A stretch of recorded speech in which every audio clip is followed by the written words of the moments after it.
इस वीडियो में आज हम बात करेंगे एरोमेटिक एनएसआर पर, तो चलिए शुरू करते हैं।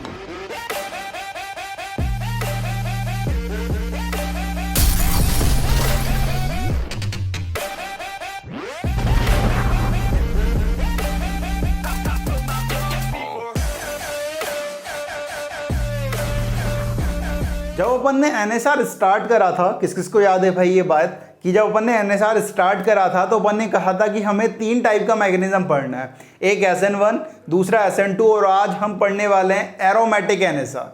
ठीक है, पहला लेक्चर याद करो भाई एनएसआर का, न्यूक्लियोफिलिक सब्स्टिट्यूशन रिएक्शन का। तो 3 टाइप था, SN1, SN2 और ARSN।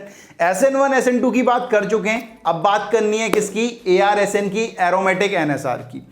हमने कहा था कि इन जनरल जो एरोमेटिक हैलाइड्स होते हैं, एरोमेटिक कंपाउंड जो होते हैं, वो एनएसआर नहीं देते हैं। अब उनसे पूछा कि भाई एरोमेटिक कंपाउंड्स आप क्यों नहीं दे रहे हो एनएसआर, तो उन्होंने बोला कि भाई हमारे पास 4 रीज़न हैं, इसकी वजह से हम नहीं दे पा रहे हैं। अब वो कौन कौन से रीज़न हैं? उन्होंने पहला रीज़न बताया कि जो हमारा CX बॉन्ड होता है वो पार्शियल डबल बॉन्ड होता है ड्यू टू रेजोनेंस, जिसके कारण उस X को निकालना, उस लिविंग ग्रुप को निकालना थोड़ा सा मुश्किल होता है, ज़्यादा एनर्जी की ज़रूरत पड़ती है।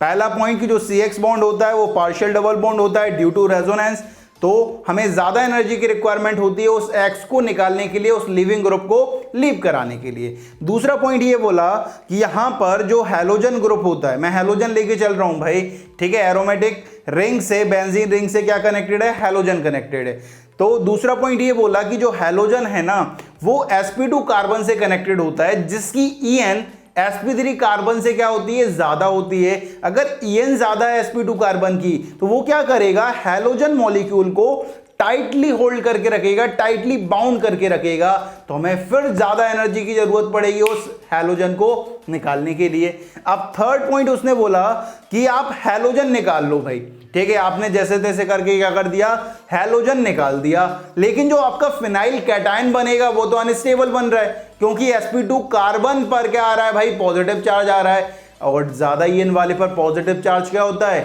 अनस्टेबल होता है। फोर्थ पॉइंट उसने ये बोला कि जो कमिंग न्यूक्लियोफाइल है, एनएसआर है, नॉर्मल सी बात है, न्यूक्लियोफाइल अटैक करेगा, तो जो आने वाला न्यूक्लियोफाइल है वो क्या कर रहा है भाई, स्टेरिक रिपल्शन फील कर रहा है due to pi electron density of the ring. Aromatic है तो पाई इलेक्ट्रॉन डेंसिटी तो होगी सही, ये तो नॉर्मल बात है। अब जो न्यूक्लियोफाइल आ रहा है ना वो क्या कर रहा है भाई, इससे स्टेरिक हिंड्रेंस फील कर रहा है, तो आसानी से अटैक नहीं कर पा रहा है। तो उसने 4 रीजन दिए। पहला reason CX bond partial double bond होता है, ज्यादा एनर्जी की जरूरत पड़ती है। दूसरा जो हैलोजन होता है वो sp2 कार्बन से कनेक्टेड होता है, ठीक है, तो sp2 कार्बन हैलोजन को टाइटली होल्ड करके रखता है, तो ज्यादा एनर्जी की रिक्वायर्ड।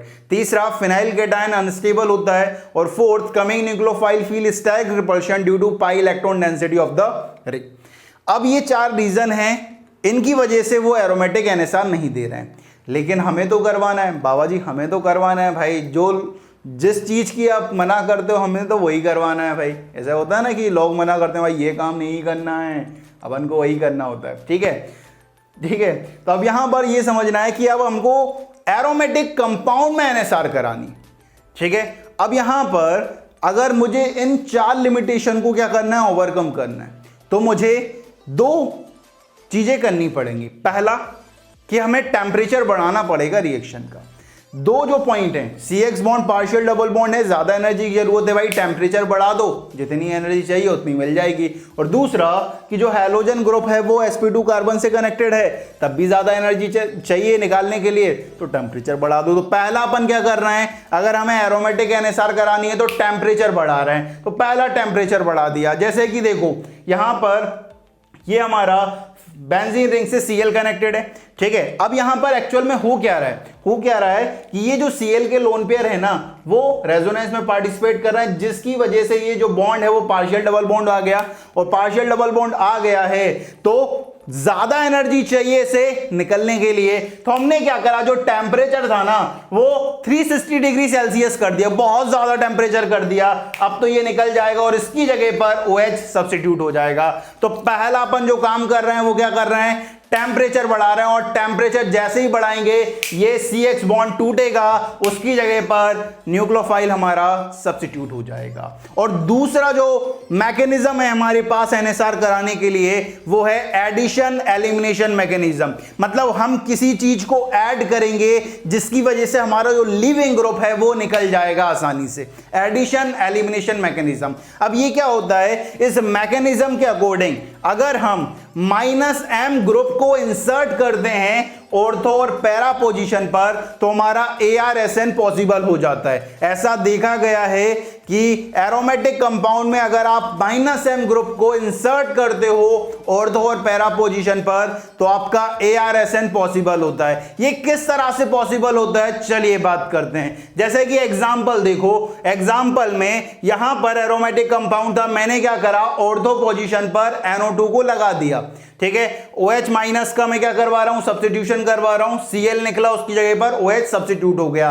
ये तो एक रिएक्शन की बात हुई कि बाबा जी एक्चुअल में मैकेनिज्म क्या हुआ है वो बताओ भाई। मैकेनिज्म किस तरह से हुआ है कि ऑर्थो पोजीशन पर जब -m ग्रुप को लगाया तो ऐसा क्या हुआ कि आपका जो Cl था वो आसानी से निकल गया। तो देखो भाई कि यहां पर मैंने क्या करा हुआ है, -m ग्रुप, NO2 -m है ना भाई। किसी को परेशानी तो नहीं आ रही -m + m में?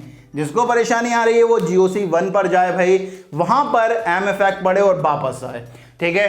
मैं फिर रिपीट करता हूं कि GOC1 बहुत इंपॉर्टेंट होती है ऑर्गेनिक केमिस्ट्री को समझने के लिए। अब यहां पर देखना, यहां पर होने क्या वाला है, जैसे ही मैंने -m ग्रुप को इंसर्ट करा ऑर्थो पोजीशन पर तो एक्चुअल में क्या हुआ, जो NO2 है यहां पर ये पाई बॉन्ड और ये पाई बॉन्ड क्या आ गए भाई, कॉन्जुगेशन में आ गए। अगर कॉन्जुगेशन में आ गए हैं तो यहां पर डीलोकलाइजेशन होगा, ये पाई बॉन्ड यहां और यहां पर इस ऑक्सीजन पर शिफ्ट हो जाएगा ये पाई इलेक्ट्रॉन, तो यहां पर ये डबल बॉन्ड बन गया, इस पर नेगेटिव, लेकिन इस कार्बन के तो इलेक्ट्रॉन जा चुके हैं ना यार, मतलब इस पर कमी आ गई। अगर कमी आ गई तो इस पर क्या आ गया भाई, पॉजिटिव चार्ज आ गया।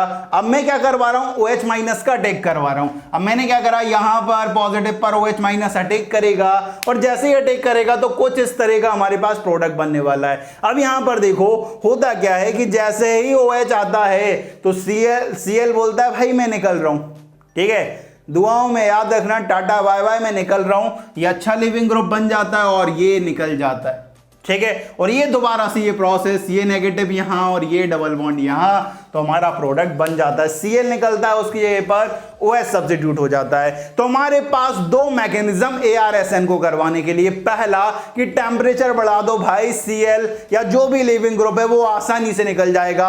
और दूसरा कि हम क्या करें, एडिशन एलिमिनेशन मैकेनिज्म कर सकते हैं कि अगर हम -m ग्रुप को इंसर्ट करते हैं ऑर्थो और पैरा पोजीशन पर तो हमारा ARSN क्या होता है भाई, पॉसिबल हो जाता है, आसानी से हमारा लिविंग ग्रुप लीव कर जाता है भाई, ठीक है। तो अगर आपसे कोई पूछे कि अगर ARSN की रिएक्टिविटी निकालनी है तो हम क्या कह सकते हैं कि reactivity toward ARSN is directly proportional to number of -m group at ortho para position, कि जितने ज्यादा -m ग्रुप होंगे ऑर्थो एंड पैरा पोजीशन पर उतनी ज्यादा रिएक्टिविटी आने वाली है टुवर्ड ARSN, क्योंकि जितने ज्यादा -m होंगे उतना आसानी से लिविंग ग्रुप लीव कर जाएगा और जितनी आसानी से लिविंग ग्रुप लीव करेगा उतनी आसानी से आपका न्यूक्लियोफाइल सब्स्टिट्यूट हो जाएगा, ठीक है। अब यहां पर ना बहुत इंपॉर्टेंट क्वेश्चन बनता है। अब क्वेश्चन को देखना यार, क्वेश्चन को देखना।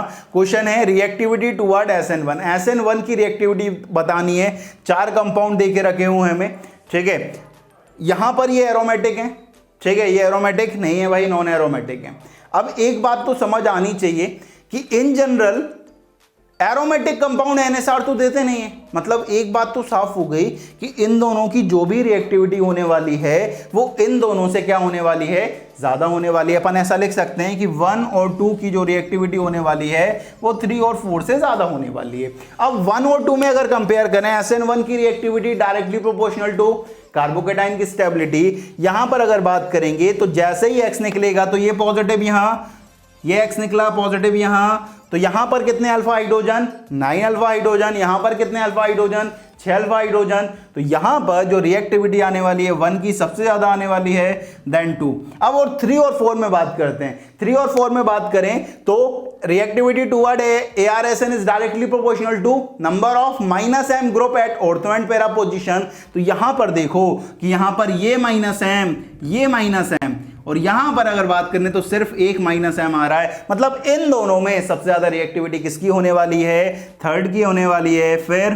फोर्थ आने वाला है। तो याद रखना है कि यहां पर हमें देखते ही बता देना है कि इन दोनों की रिएक्टिविटी तो इन दोनों से ज्यादा होने वाली है, क्योंकि इन जनरल अगर बात करें ये तो NSR देते ही नहीं है, हमें तो कुछ अलग करना पड़ रहा है इन्हें अगर NSR करवाना है। तो इन जनरल तो देते नहीं है ना। तो इन दोनों की रिएक्टिविटी इन दोनों से ज्यादा, तो पहले नंबर पर ये, दूसरे नंबर पर ये, तीसरे नंबर पर ये और फोर्थ नंबर पर ये आने वाला है। तो इस तरह से अपन रिएक्टिविटी ऑर्डर फाइंड कर सकते हैं। इतनी सी है हमारे पास ARSN, बस हमें लॉजिक समझना है कि क्यों नहीं दे रहा है और कैसे देगा। ठीक है, तो जल्दी से ले लो आप इसका स्क्रीनशॉट।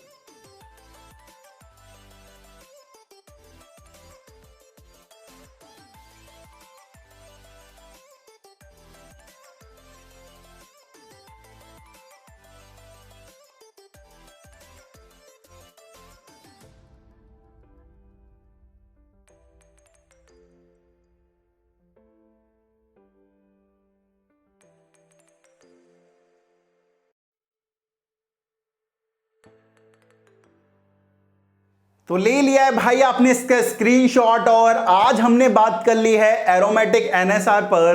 तो इस वीडियो में बाबा जी की तरफ से इतना ही। जय हो।